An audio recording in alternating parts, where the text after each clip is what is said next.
میرے محترم و مکرم پیارے بھائی دوستوں اور بزرگوں اور میری پیاری ماں اور بہنوں، پیارے حبیب صلی اللہ علیہ وسلم کی سیرت طیبہ جو مستقل طور پر بیان ہو رہی ہے، آج ہم پیارے حبیب صلی اللہ علیہ وسلم کے چچا نبی اکرم صلی اللہ علیہ وسلم کے قریبی رشتہ دار نبی اکرم صلی اللہ علیہ وسلم پر فدا ہونے والے حضرت حمزہ رضی اللہ تعالی عنہ کے اسلام کا ذکر کریں گے۔ نبی اکرم صلی اللہ علیہ وسلم اندھیرے میں گئے،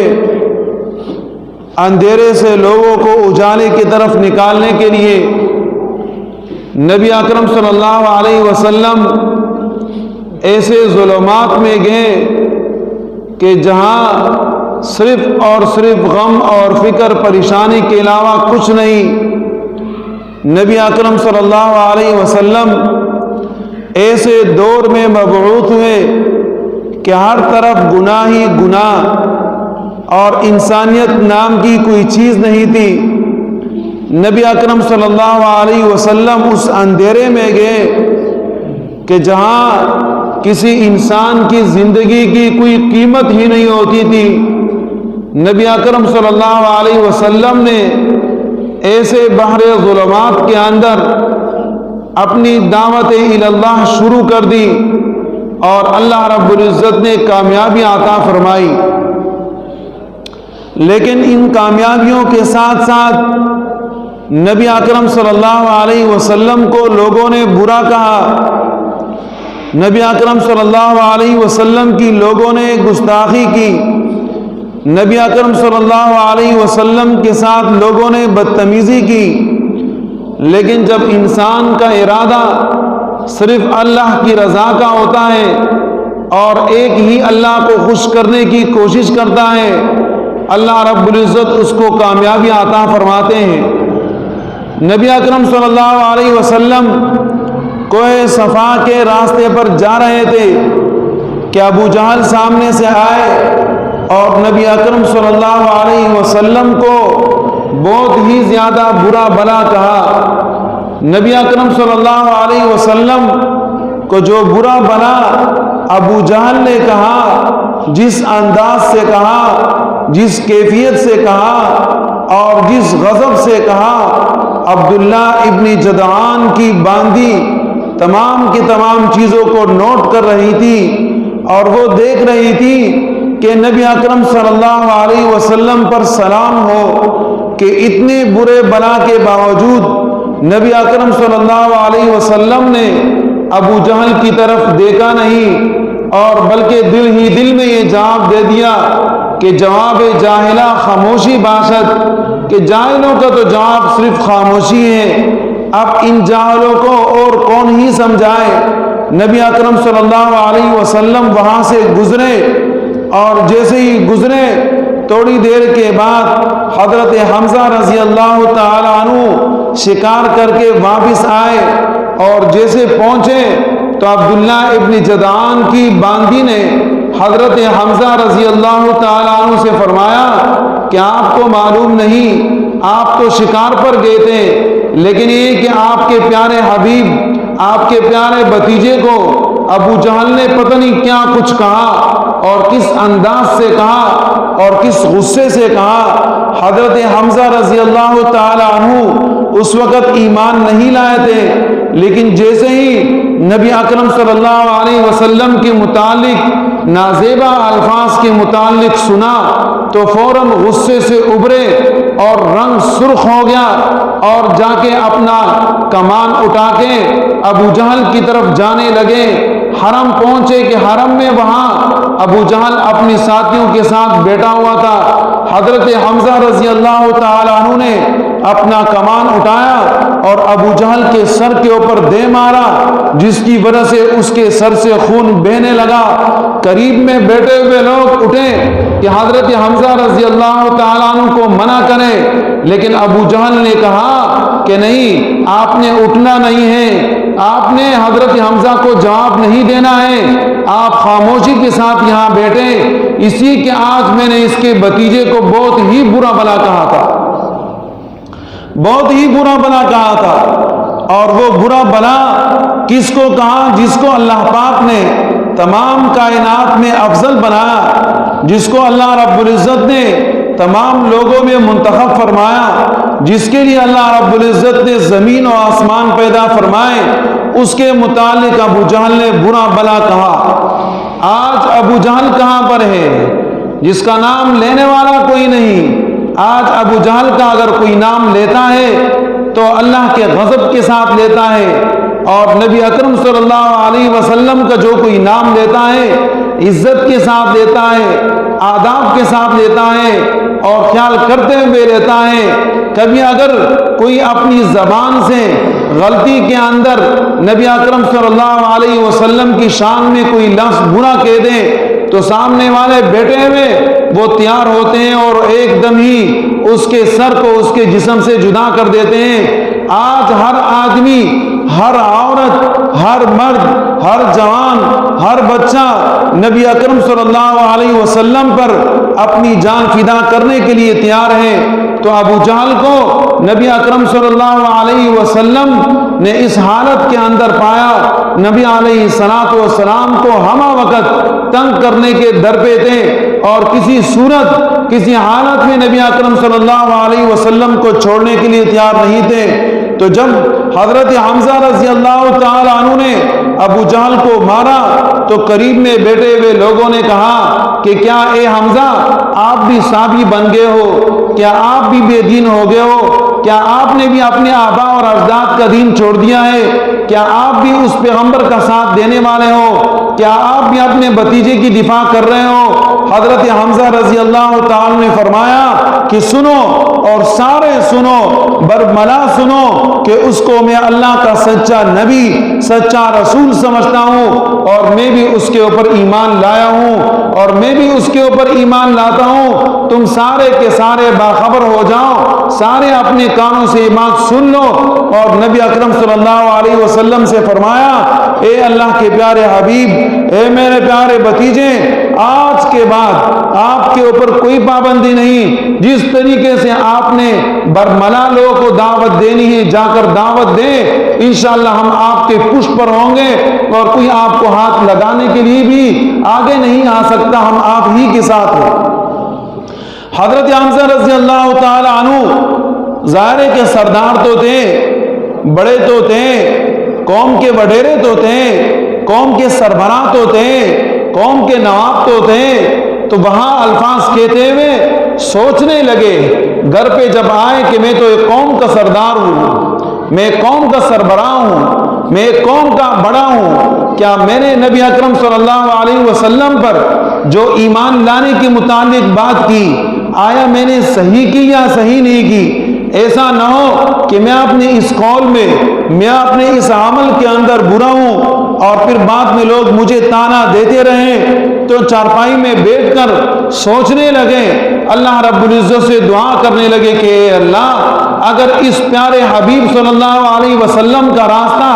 حق کا راستہ ہے، سچ کا راستہ ہے، اے اللہ میرے دل میں اتار دے اور میرے دل سے تمام کے تمام گناہوں کو ختم کر دے اور میرے لیے یہ راستہ آسان کر دے،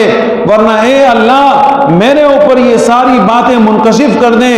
حضرت حمزہ رضی اللہ تعالیٰ عنہ فرماتے ہیں کہ جب میں لیٹا میں نے یہ الفاظ کہے تو فوراً ہی میرے جسم سے گناہ ختم ہونے لگے اور نبی اکرم صلی اللہ علیہ وسلم کی اچھائیاں میرے دل میں خود بخود اترنے لگی۔ اور اس کے بعد میں نبی اکرم صلی اللہ علیہ وسلم کے پاس گیا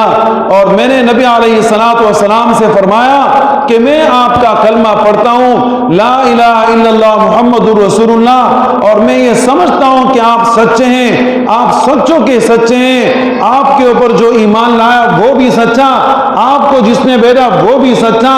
آپ کے جو کلمات ہیں وہ بھی سچے۔ اور پھر نبی اکرم صلی اللہ علیہ وسلم نے حامیم سجدہ سورت کی آیتیں حضرت حمزہ رضی اللہ تعالیٰ عنہ کے سامنے تلاوت کرنی شروع کر دی۔ حضرت حمزہ رضی اللہ تعالی عنہ اس طریقے سے اسلام میں آئے۔ جو واقعہ آپ نے سن لیا، اب اس میں آپ ایک پہلو کے اوپر غور کریں۔ وہ پہلو یہ ہے کہ علماء فرماتے ہیں فاحتمل الغضب لما اراد اللہ من کرامتہ، حضرت حمزہ رضی اللہ تعالی عنہ کے دل میں غصہ ابھر آیا۔ حضرت حمزہ رضی اللہ تعالی عنہ کے دل میں غصہ ابھر آیا ان لوگوں کے متعلق کہ جو لوگ دین اسلام سے کٹے ہوئے ہیں، اور حضرت حمزہ رضی اللہ تعالی عنہ کے دل میں غصہ آیا ان اعمال کے اوپر جو شیطان کے اعمال ہیں۔ حضرت حمزہ رضی اللہ تعالی عنہ کے دل میں برائی پیدا ہوگی ان برے اعمال کے جو کافروں کے دلوں میں تھی، اور اس وقت ہی کہ حضرت حمزہ رضی اللہ تعالی عنہ نے جیسے ہی عبداللہ ابن جدعان کی باندی کی باتیں سنی، اللہ رب العزت نے ان کے دل کو اسلام سے منور کر دیا اور دل کو پلٹ دیا۔ اس لیے کہا جاتا ہے کہ انسان کے دل میں جب اللہ رب العزت کسی آدمی کے ساتھ اچائی کا ارادہ فرماتے ہیں، جب اللہ رب العزت کسی انسان سے محبت فرماتے ہیں، جب اللہ رب العزت کسی انسان کو اعلیٰ درجے پر پہنچاتے ہیں، جب اللہ رب العزت کسی انسان سے پیار کرتے ہیں، تو اس انسان کے دل میں اللہ پاک گناہوں کی نفرت ڈال دیتے ہیں،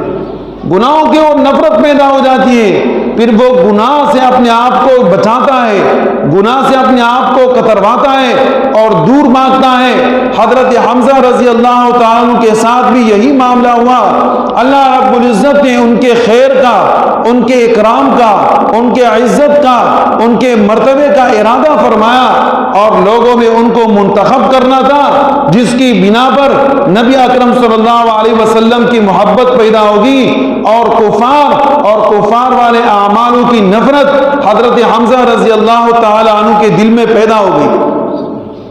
اب اسی بات کو لے کر دیکھیں کہ 2020 ختم ہوا،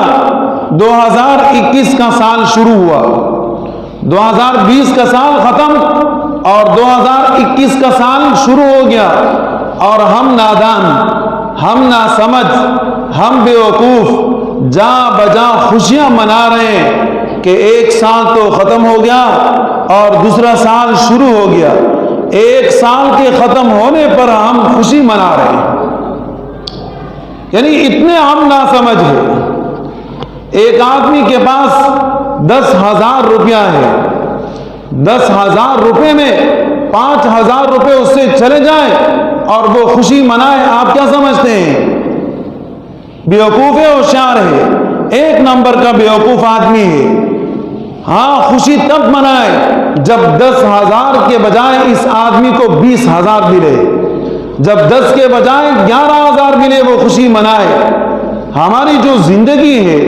زندگی میں ہمارا ایک سال گھٹ جائے، ایک سال کم ہو جائے، اور ہم ناسمجھ ایک ساتھ بیٹھ کر گناہوں کے متعلق خوشیاں منائیں اور ایک دوسرے کو مبارکباد دیں، وہ عیسائیوں کے طور اور طریقے اپنی زندگی کے اندر پیدا کر لے۔ جیسے اللہ رب العزت نے فرمایا یا ایھا الذین آمنوا ان تطیعوا فریقا من الذین اوتوا الکتاب یردوکم علی اعقابکم فتنقلبوا خاسرین۔ اے ایمان والو، اگر آپ اہل کتاب کی یہ باتیں مانو گے، آپ اگر عیسائیوں کی یہ باتیں مانو گے اور آپ اپنے دین سے انحراف کرتے ہوئے کوئی گناہ کرو گے تو پھر بعد میں پچھتاؤ گے۔ آج مسلمان انگریزوں کے، عیسائیوں کے طور اور طریقوں کو اپنا کر اس سال کے اوپر خوشی منا رہے جو ان کی زندگی میں گھٹ گیا۔ اب کیا ہوتا ہے؟ سال گرا یعنی سال گر گیا۔ اب سال گر گیا، اس کے اوپر خوشی منا رہے۔ سال گرنے کے پر آپ خوشی بنانے کے بجائے آپ غم بنائیں۔ آپ سال کے ختم ہونے کے اوپر دیکھیں کہ میرے اعمال